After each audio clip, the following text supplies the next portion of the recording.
In this video, we're going to take a look at integrating partial fractions. Partial fractions. This one's going to be like number 9 for the assignment. This is going to be like number 9. So, I'm not even going to write an example number because I didn't do it on the last one, I don't think. Marie, why didn't you remind Marie? Where'd she go? There's nobody here. Okay, so let's take a look at the example. The first thing that I notice is that they're trying to confuse you by putting the dx on top. It's just the same thing as whoa, whoa, whoa, whoa, whoa. That's wrong. There, like that. That's what they would write. But that's the same thing as this. X minus 2 dx there. So that's the same thing. Now our goal, and I don't think I ever did this until I got to Calc 2. Or maybe Calc 3, I don't know. So maybe you haven't seen this before. We're not going to focus on why it works so much. We're just going to do it, and hopefully it kind of makes sense. But, I mean, this one might make sense. The other one will not as much. But it still works. So, the other one. What am I talking about?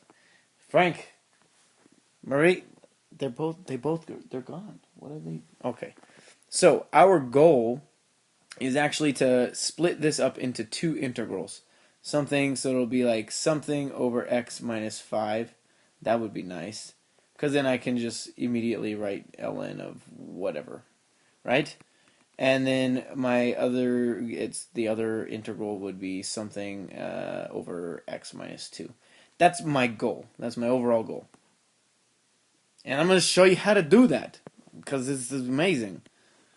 So really, what I do is I just take this, and I say, hey, Kyle, who are all these people? So I take that rational expression, and I'm gonna set it equal.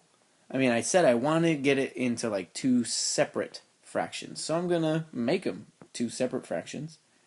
A over x minus 5. Plus b over x minus 2. And I don't know what those are, a and b. I need to figure that out. So that's what I do for something like this. If you have a fraction, and this could be anything really. It could be like x's, like a 3x. You could have a 3x plus 2, because really the degree is smaller than the degree on the bottom, right? So you don't have to do long division. Or you could have like just numbers up there, 24. So it still works. This part would just change. In the other example, I think what is happening? I think in the other example it happens. Maybe not. I don't know. So what are we doing? Yeah, it definitely does happen. We're gonna take a stroll down no memory lane, because I don't think you did this before. But what I want to do is I'm gonna figure out a and b, and it's very, very simple actually. I'm gonna do this once, and then I'll just use a shortcut every other time that I do it. So I'm separating that because I'm gonna write stuff. I want to get a common denominator throughout the whole entire thing. And I see that this has x minus 5 and x minus 2. So this is missing an x minus 2. Oh, you remember doing this, huh? Timmy? Tulula? Who is there? So then I get x minus 5, and Tommy. It's Tommy. And then, so I get a common denominator. That's what I do first. And then I have all this stuff. 1 over, I'll pause it. So there you have that. But look, I can multiply. That's not going to look good. This might look better. I can multiply both sides by the denominator. Watch what happens. If I multiply both sides by the denominators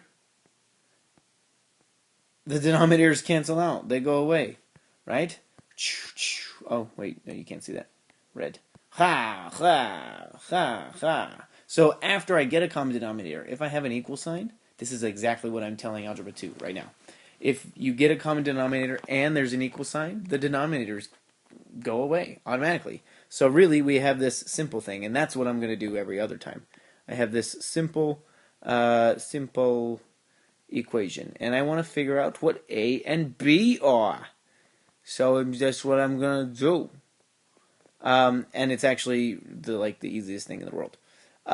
We don't care about what X is. It can be anything. All I'm concerned about is what A and B are. So I'm going to choose specific X values so that some things go away. Like if I wanted this term to go away, if I wanted it to be multiplied by 0, I could choose X to be 2.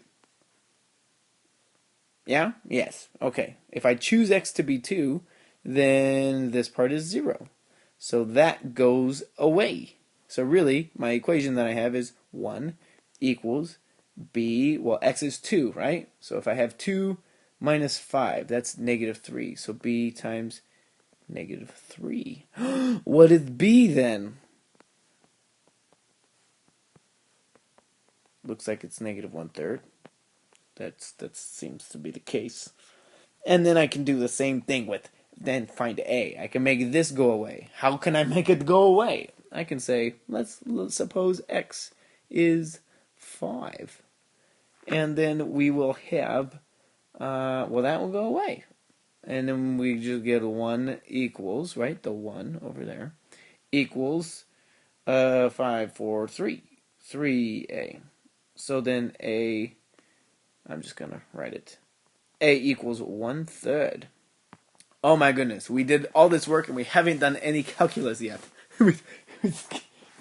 Tommy, oh, he's funny. He really is funny.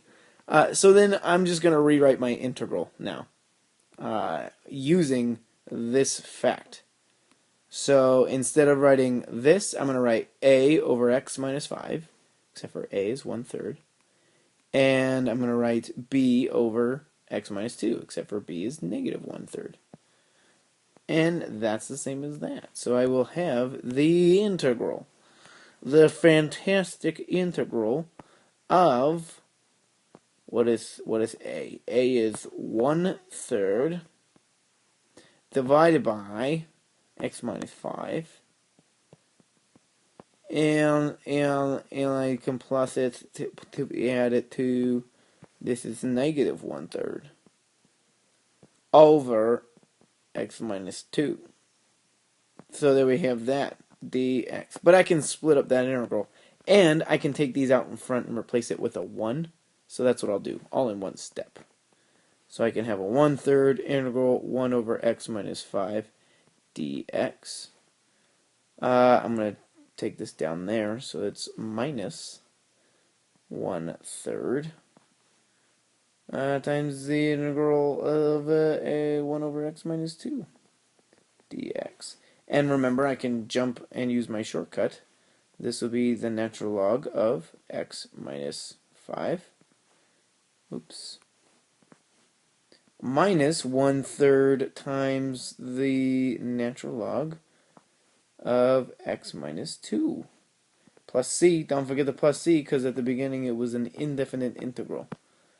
And there you have it. You can factor out a 1/3, but I don't care. Oh my goodness. We're getting there.